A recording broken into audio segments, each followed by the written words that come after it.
Sa ngalan ng Ama, at ng Anak, at ng Espiritu Santo, Amen. ang pagpapala ng ating Panginoong Kristo, ang pag-ibig ng Diyos Ama, at ang pagkakaisa ng Espiritu Santo naway sa inyong lahat. At sumayo rin. Mga kapatid, ngayon 12 ng Nobyembre, ating gunitain si San Josaphat, isang obispo at martir mula sa Ukrainian Catholic Church na dahil sa kanyang pakiisa sa Roman Catholic Church ay pinatay. Sama natin sa misa natin ngayon ang mga intensyon para sa araw ngayon. Ang inyong mga intensyon kay narito sa loob at sa labas ng Basilica Minor Pambansang Damanan ng Jesus Nazareno, ang mga intensyon ng mga nakiisa sa atin sa pamitan ng live streaming through Facebook Live, YouTube, X, Instagram, TikTok at iba pang social media dito sa ating bansa at iba't ibang dako ng mundo. Sama na natin ang ating mga intensyon para sa kapayapaan sa buong mundo, lalo tigit na sa Israel at sa Ukraine. Mga minamahal ko mga kapatid, si San Pablo sa kanyang sulat kay Tito ay kanyang pinapahayag sa unang mga Kristiyano na mamuhay na matuwid habang nagantay sa pagbabalik ng ating Panginoong Jesus Nazareno. Sa ating Ebanghelyo ni San Lucas, tinuturuan tayo ng ating Panginoon na bigyang halaga ang lahat ng ating gawa. Kuminsan sa buhay natin, hindi gaano nakita natin ang kahulugan sa lahat ng ating ginagawa at tayo kuminsan dahil sa ating karupukan at kahinaan ay nagkasala at napalayo sa Diyos, kaya debulog po tayo sa mga Panginoong nagpapatawad ng lubos. Sinugong tagapagpagaling sa mga nagsisisi, Panginoon, kaawaan mo kami. Panginoon, kaawaan mo kami. Dumating na tagapaganyayang mga makasalanan ay magsisi, Kristo, kaawaan mo kami. Kristo, kaawaan mo kami. Nakakaluklok ka sa kanan ng Diyos Ama para ipamagitan kami, Panginoon, kaawaan mo kami. Panginoon, kaawaan mo kami. Kaawaan tayo makapangyarihang Diyos, patawarin tayo sa ating mga kasalanan at patnubayan tayo sa buhay na walang hanggan. Amen. Manalangin tayo. Ama naming makapangyarihan, pukawin mo sa iyong sambayanan ng Espiritu na pumuspos kay San Josaphat upang mag-alay ng kanyang buhay para sa mga tupa. Pakundangan sa kanyang panalangin, kaming mga pinagtibay ng Espiritu ring ito ay huwag nawang mag-atubiling mag-alay ng buhay para sa kapwa. Sa pangitan ni Kristo kasama ng Espiritu Santo, magpaso na hanggan. Amen. Magsipo muna ang lahat. Pagbasa mula sa sulat ni Apostol San Pablo kay Tito. Pinakamamahal, ang ituro mo yaong wastong aral. Sabihin mo sa matatandang lalaki na sila'y maging mahinahon, marangal, matimpi, matatag sa pananampalataya at pag-ibig at matyaga. Sa matatandang babae naman, sabihin mo sila'y mamuhay ng maayos, huwag maninirang puri at huwag mahilig sa alak. Magturo sila ng mabuti upang maakay nila ang mga kabataang babae na magmahal sa sariling asawa at mga anak. Ang mga babaeng ito'y kailangan din nilang turuang maging mahinahon, malinis ang isipan, masipag, mabait, at masunurin sa kani-kanilang asawa upang walang masabi laban sa salita ng Diyos. Pagbili mga kabataang lalaki na sila'y magpigil sa sarili, sa lahat ng paraan na sila'y magpakita ka sa magandang halimbawa. Maging tapat ka sa iyong pagtuturo at huwag itong aariing biro. Wastong pangungusap ang lagi mong gagamitin upang hindi mapintasan nino man ang sinasabi mo. Sa gayon, mapapahiya ang ating mga kalaban sapagkat wala silang maipararatang sa atin. Sapagkat inihayag ng Diyos ang kanyang kagandahang loob na nagdudulot ng kaligtasan sa lahat ng tao. Ito ang siyang umaakay sa atin upang talikdan ang likong pamumuhay at damdaming makalaman. Kaya't makamumuhay kayo ngayon ng maayos, matuwid at karapat-dapat sa Diyos, samantalang hinihintay namin ang ating inaasahan. ang dakilang araw ng paghahayag sa ating dakilang Diyos at tagapagligtas na si Jesucristo sa gitna ng kanyang kaningningan. Ibinigay niya ang kanyang sarili upang iligtas tayo sa lahat ng kalikuan at linisin para maging kanyang bayan na nakatalagang gumawa ng mabuti. Ang salita ng Diyos. Salamat sa Diyos. Nasa Diyos ang kaligtasan ng mga matuwid at banal. Nasa Diyos ang kaligtasan ng mga matuwid at banal. Umasa ka sa Diyos ang mabuti gawin at manahan kang ligtas sa lupain. Sa Diyos mo hanapin ang kaligayahan at ang pangarap mo'y iyong makakamtan. Nasa Diyos ang kaligtasan ng mga matuwid at banal. Iingatan ng Diyos iyong masunurin, ang lupang minanay di na babawiin.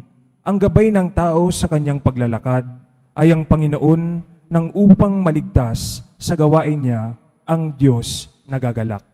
Nasa Diyos ang kaligtasan ng mga matuwid at banal. Ang mabuti gawin masamay itakwil at mananahan kang lagi sa lupain. Ang mga matuwid ligtas na titira at di naaalis sa lupang minana. Nasa Diyos ang kaligtasan ng mga matuwid at banal. Tumayo na po ang lahat.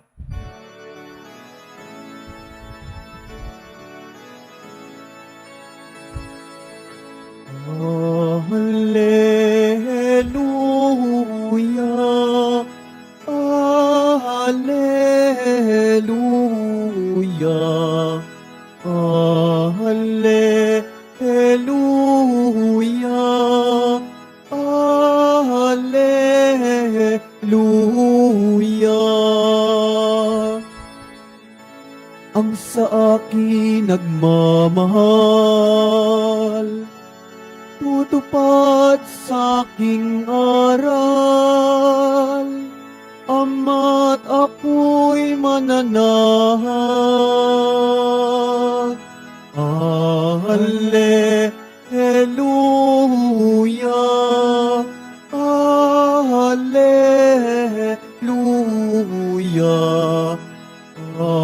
Alleluia, Alleluia.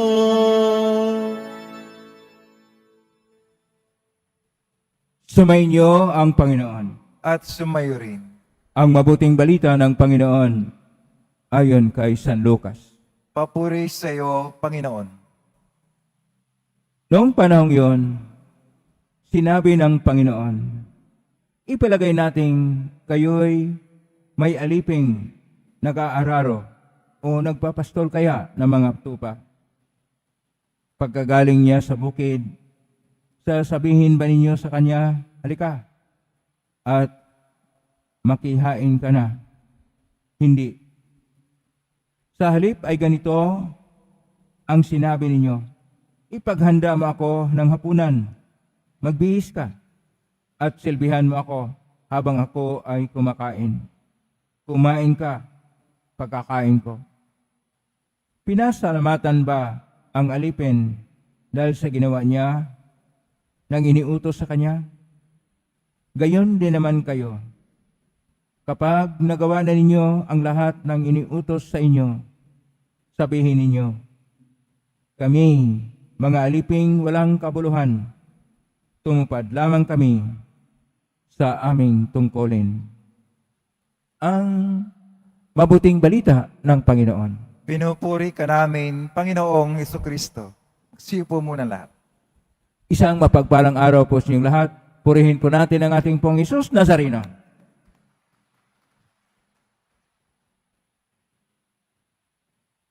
Nasa Martes tayo ng ika-32 na linggo ng karaniwang panahon ng pangalawang taon ng pagdiriwang. At ngayon, 12 ng Nobyembre, atin pong ginugunita si San Josaphat na mula sa Eastern Catholic Church ng Ukraine na ngayon ay may gera. Siya ay namatay para sa pagkakaisa ng ating simbahan sa kanyang simbahan na Orthodox. Kapag tingnan po natin ang ating mga pagbasa, mayroon pong isang salita na dapat nating pagnilay-nilayan. Paglilingkod. Paglilingkod sa salitang Hebreo, dahil Hebreo-Hudiyo ang ating Panginoon, Sherot. Pero ang ating mga pagbasa ay nakasulat sa orihinal, liban lang sa Salmo na isang Hebreo, pero ang ating unang pagbasa mula sa sulat ni San Pablo kay Tito ay nakasulat sa Koinokono na Grigo, at ang Ebanghelyo ng ating Panginoong Hesus ayon kay San Lucas nakasulat din sa Koinokono na Grigo. Ang paglilingkod sa Koinokono na Grigo ay iperesya, na ito naman ay nasalin sa Latin, servitium. Sa atin, ang paglilingkod o service ay ang tunay na paggawa ng naaayon o kaya wasto na paggawa. Kapag tingnan po natin ang ating unang pagbasa, sinasabi na habang naghintay sila sa Panginoong Jesucristo na tagapagligtas, kailang mamuhay sila na matuwid, matapat, maayos at lahat na ang mga matatanda ay magbigay ng halimbawa sa mga mas bata at ang mga bata ay mamuhay na ayon sa kalooban ng Diyos. Upang matamo ang kaligtasan. Sa ating Salmo 36, nasabi sa versikulo 39 na nasa Diyos ang kaligtasan at magkaroon ng mamuhay na maayos o matuwid. Kapag tingnan po natin ang paglilingkod sa Biblia, ito ay naulit na 1,100 kabisis. 1,100 times. Ibig sabihin, isang mahalaga para sa ating pananalig o pananampalataya ang paglilingkod.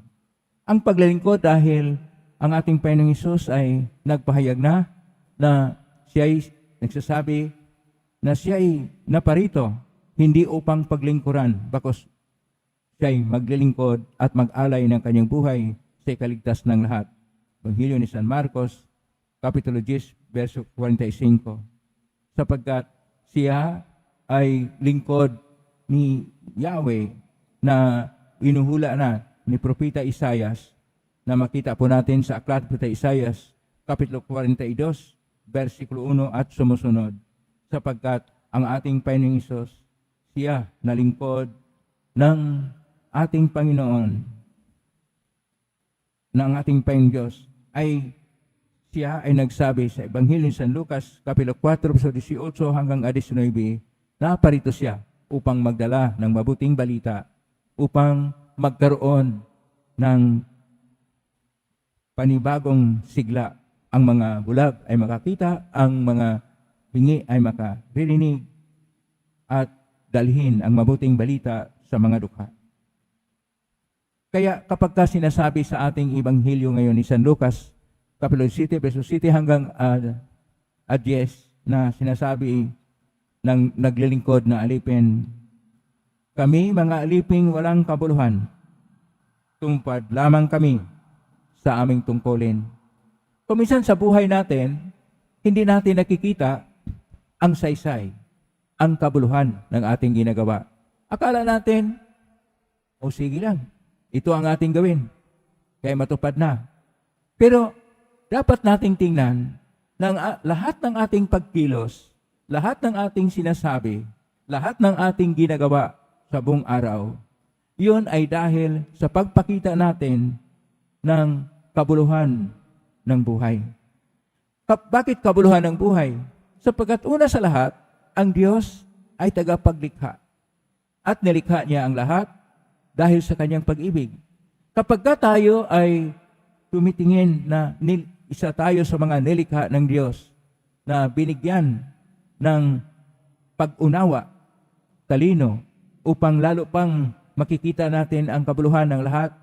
Dapat sa buhay natin, anuman ang ating tungkulin, anuman ang ating paglalingkod, anuman ang ating ginagawa, ay makikita natin ang sasay nito at ugnayang malalim sa Panginoong Diyos, sapagkat tayo nakawangis at larawan ng Diyos, dapat din maging imahin ng Diyos na naglilikha at maging tagapaglikha tayo sa isa't isa kapag tayo'y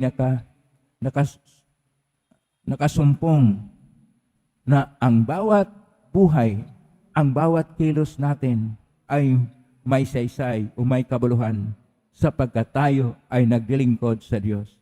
Ipahayag natin ang paglilingkod sa Diyos sa pamamagitan ng pumalakpak ng malakas pa kung paano tayo maglilingkod sa Diyos, kung paano tayo pahayag natin pagmamahal sa Kanya, kung paano ang buong puso natin ay ating inaalay sa Kanya upang tayo ay tunay na mga lingkod ng Diyos. Pakisabi sa katabi mo, lingkod ka ng Diyos. O pag ayaw mo ng lingkod, alagad ka ng Panginoon. Alagad tayo, lingkod tayo ng Diyos. At dahil dito, bawat gawa natin, isang pagpasalamat sa Diyos. Una, pasalamat sa Kanya na tayo'y Kanyang binigyang buhay. Pangalawa, pasalamat sapagkat hindi lang tayo binigyan ng buhay, tayo'y binigyan ng biyaya ng Panginoon. Biyaya na tayo ay ganito na. Pangatlo, hindi lang mga biyaya at buhay ang bigay sa atin. Iniligtas tayo ng ating Panginoong Hesus. Hindi sa madali na paraan. Sa napakasakit na pag-alay ng buhay na matay sa krus. Hindi man tayo karapat-dapat. Karapat-dapat ka ba? Karapat-dapat ba ako? Hindi tayo karapat-dapat na ibigyan ng kaligtasan. Ngunit tayo'y iniligtas niya sapagkat mahal tayo ng Diyos. Kaya sa bawat paglilingkod, ipahayag natin ang ating pagmamahal sa Diyos. Tama yung sinasabi ni Santa Teresita del Niño Jesus. Kahit anumang ginagawa mo, gaano man ito kaordinaryo, ito ay espesyal na kapag ginagawa natin ng may pag-ibig. Gumawa tayo ng may pag-ibig. Gumawa tayo na nagpapahayag sa ating panampalataya sa Diyos. At ang lahat ay may kabuluhan at lahat ng ating ginagawa ay may saysay. Amen? Purihin natin ang Diyos. Tumayo na po ang lahat.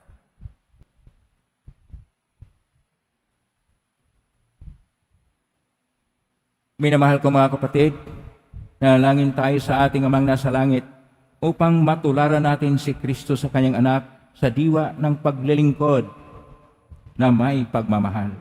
Atin pong itutugon, Ama, panatilihin mo kami sa paglilingkod sa iyo. Ama, panatilihin mo kami sa paglilingkod sa iyo. Ang Papa, mga obispo at mga pari, naway maging tapat sa paglilingkod ng may kasipagan at dedikasyon sa kalipunan ng mga sumasampalataya. Manalangin tayo. Ama, panatilihin mo kami sa paglilingkod sa iyo. Ang mga pinuno ng ating lipunan, naway maging tunay na lingkod na may kasipagan sa pagsasakatuparan ng kabutihang pangkalahatan kaysa unahin ng kanilang sariling pakinabang. Manalangin tayo. Ama, panatilihin mo kami sa paglilingkod sa iyo. Tayo naway lumago sa ating pagsusulong ng katarungan at pag-ibig sa pamamagitan ng ating lubos na paglilingkod sa kapwa sa bawat araw ng ating buhay. Manalangin tayo. Ama, panatilihin mo kami sa paglilingkod sa iyo. Ang mga nagbibigay ng paglilingkod sa mga may sakit, naway sumaksi kay Jesus na siyang lingkod ng lahat. Manalangin tayo. Ama, panatilihin mo kami sa paglilingkod sa iyo. Ang ating mga tapat na yumao, naway biyayaan ng ating banal na guro ng makalangit na gantimpala para sa kanilang mapagmahal na paglilingkod sa lupa. Manalangin tayo. Ama, panatilihin mo kami sa paglilingkod sa iyo. Sa tahimik, idulog natin sa Panginoon ang ating mga sariling kahilingan. Panginoong Diyos, Tulungan mo kaming maging lingkod sa bawat isa, kasama si Jesus na aming Panginoon, ngayon at magpakailanman. Amen. Magsiyo po muna ang lahat.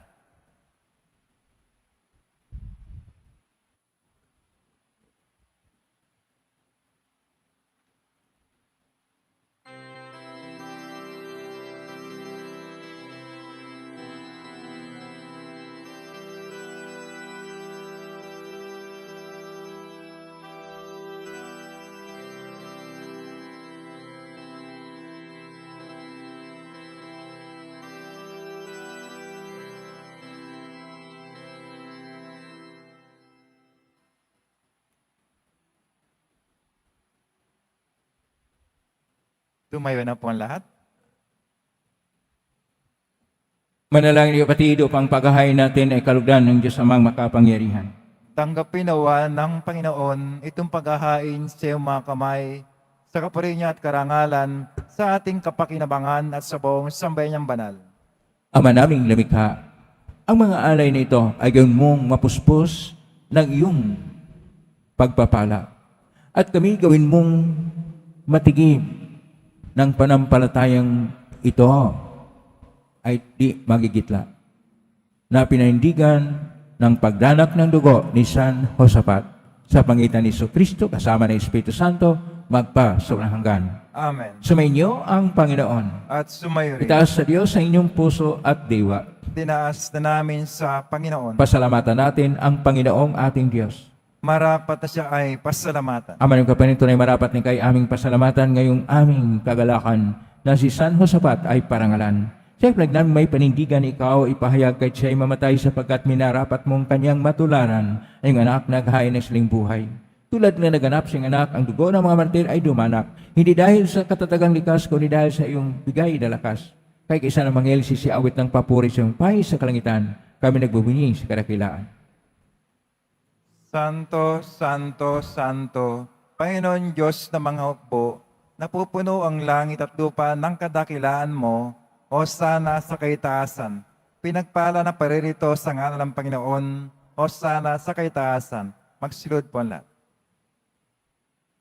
Ama naming banal, ikaw ang bukal ng tanang kabanalan.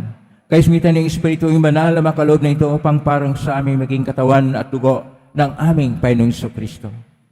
Bago niya pinagtiisang kusang loob na maging handog, hinawakan niya ang tinapay. Tan kanya, pinaghati-hati niya yon.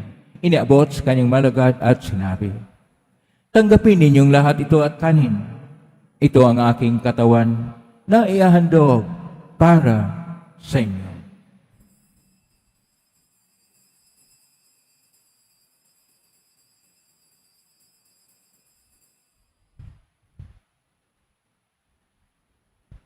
Gaya naman matapos ang hapunan, hinawakan niya ang kalis. Muli kanyang pinasalamatan. Inabot niya ang kalis sa kanyang malagad at sinabi, tanggapin ninyong lahat ito at inumin. Ito ang kalis ng aking dugo ng bago at walang hanggang tipan. Ang aking dugo na ibubuhos para sa inyo at para sa lahat sa ikapagpapatawad ng mga kasalanan. Gawin niyo ito sa pag-alala sa akin.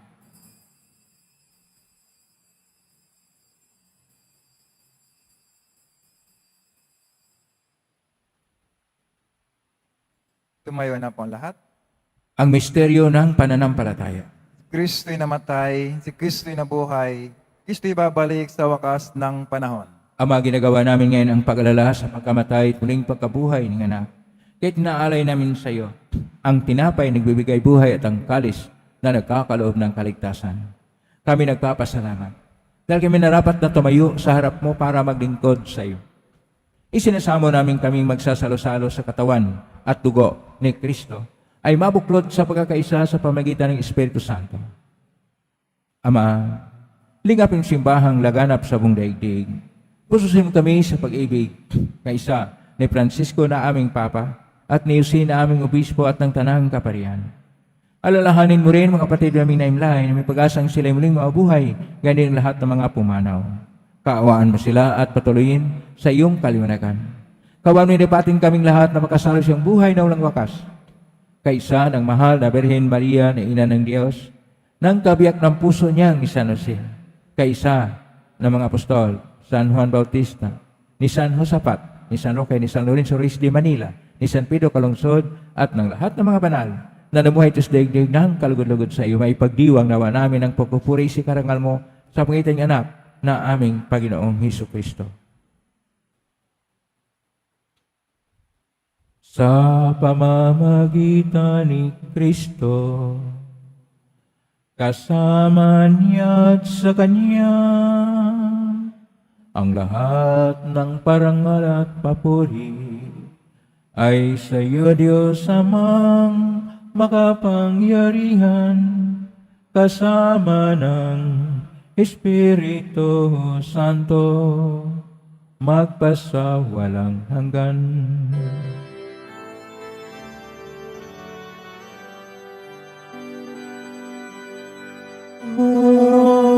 Amen. Amen.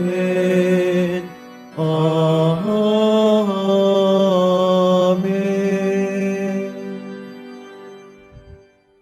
Sa tagubilin na magaling na utos, sa turo ni Jesus na Panginoon natin at Diyos, ipahayag natin ng lakas loob. Ama namin, sumasa langit ka, sambahin ang ngalan mo. Mapasa amin ang kaharian mo, sundin ang loob mo dito sa lupa para ng sa langit. Bigyan mo kami ng aming kakanin sa araw-araw, at patawarin mo kami sa aming mga sala namin at huwag mo kaming ipahintulot sa tukso, at iadya mo kami sa lahat ng masama. Hinihiling namin kami iadya sa lahat ng masama, pagkalooban ng kapayapaan araw-araw. Iligtas sa kasalanan at tilisalat ng kapahamakan samantalang aming pinanabikan ang dakilang araw ng pagpapahayag ng tagapagligtas naming si Hesus Kristo. Sapagkat iyo ang kaharian at ang kapangyarihan, kapurihan magpakailanman. Amen. Panginoong Hesus Kristo, sinabi mo sa mga apostol, kapayapaan ang iniiwan ko sa inyo, ang aking kapayapaan ay binibigay ko sa inyo. Tunghayin ang panampalataya at huwag ang aming pagkakasala. Pagkalooban mo kami ng kapayapaan at pagkakaisa ayon sa iyong kalooban, kasama ng Espiritu Santo, magpa sa walang hanggan. Amen. Ang kapayapaan ng Panginoon ay laging sumainyo. At sumayo rin. Magbigay kayo ng kapayapaan sa isa't isa. Kapayapaan sa Kordero ng Diyos na nagalis ng mga kasalanan ng sanlibutan, maawa ka sa amin. Kordero ng Diyos na nagalis ng mga kasalanan ng sanlibutan, maawa ka sa amin. Kordero ng Diyos na nagalis ng mga kasalanan ng sanlibutan, ipagkaloob mo sa amin ang kapayapaan. Magsilod po ang lahat. Ito ang kordero ng Diyos. Ito ang nag-aalis na makasalanan ng sanlibutan. Mapalad ang mga inayahan sa piging ng kordero.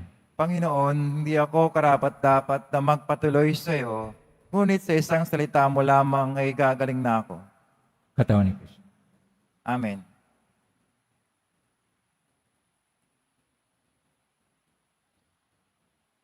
Para sa lahat ng tatanggap ng banal na komunyon, sasagot po tayo ng amen, pagkasabi ng pare o lay minister ng katawan ng Kristo, at isubog at bibig bago umalis sa panampare o lay minister. Sumunod po tayo.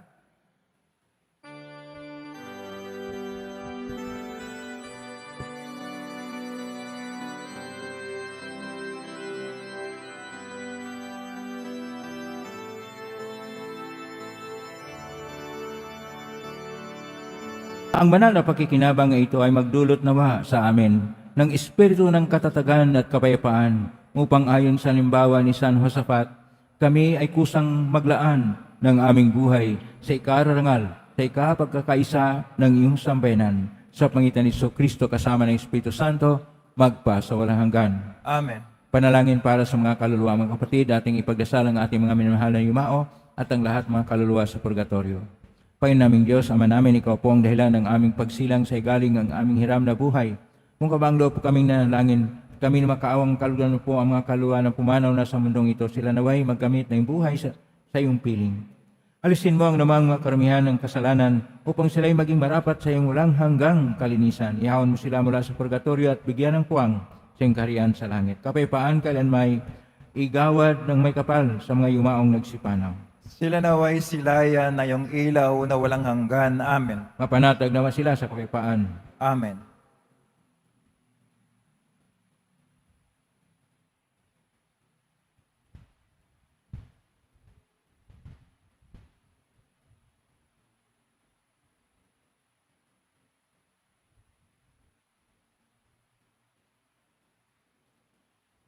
Maraming salamat po sa inyong pagdalaw sa tahanan ng ating pong Isus Nazareno. Kayo nga narito, kayo naugnay sa iba't ibang social media platform na cross-posting sa iba't ibang paraan. Naway, ang inyong panalangin ay dinggin ng pong Isus Nazareno. Salamat po sa lahat na nagbigay ng tulong at donasyon sa Quiapo Church para makatulong tayo sa kapwa natin mahirap at nangangailangan. Salamat po sa inyong tulong, pagpalain kayo Panginoon Diyos. Salamat sa lahat ng mga naglilingkod ngayon, pagpalain kayo lagi ng pong Isus Nazareno. Palakpakan po natin lahat ng mga naglilingkod, lahat ng mga narito, lahat ng naugnay sa atin, lahat ng tumutulong sa atin, naway ang Panginoon Diyos ay magpapala sa inyo, mabiyayang siksik, liglig at nag-uumapaw. Paglilingkod ay hindi lang pagpapakita ng ating paging imahin ng Diyos. Ang paglilingkod ay nagbibigay saysay, nagbibigay kabuluhan ng ating buhay at ng ating pananalig sa Diyos. Ngayon na po ang basbas, mangyari po lamang itaas bagya, mga ibagay na basbasan. Sumainyo ang Panginoon. At sumayo rin. Mahal na pong Isus Nazareno. Iniagpasmitan ng cross ang walang malo na pag-ibig ng Diyos sa sangkatauhan. Pakinggan mo kininganin ka na nagsusumamo sa makamta naman nila ang katugunan at tanggapin ang kasagutan mitang na loob na tinatanaw. Basbasan din po ninyo ang mga dalang imahin, dasal at mga bagay-bagay. Basbasan ang mga karamdaman. Sa pangitan ng binisyon nito na maalala ang pangako sa binyag na ikaw, niibigin at paglalingkuran bilang Panginoon, magpa sa walang hanggan. Amen. Pagparain kayo makapangyarihang Diyos, Ama at Anak at Espiritu Santo, Amen. kumay kayong taglayang ipaan, pag-ibig at pag-asa ng pong Isus Nazareno. Salamat sa Diyos. Purihin natin ang ating pong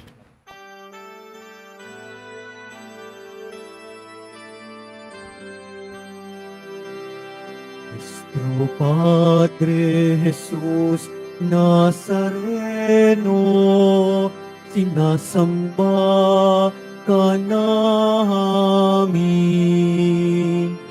Pinipinto ka namin. Aral mo ang aming buhay at kaligtasan. Nuestro Padre Jesús Nazareno, iligtas mo kami sa kasalanan. Ang krus mong kinamatayan ay sagisag ng aming kaligtasan. Nuestro Padre Jesús Nazareno, dinarangal ka namin.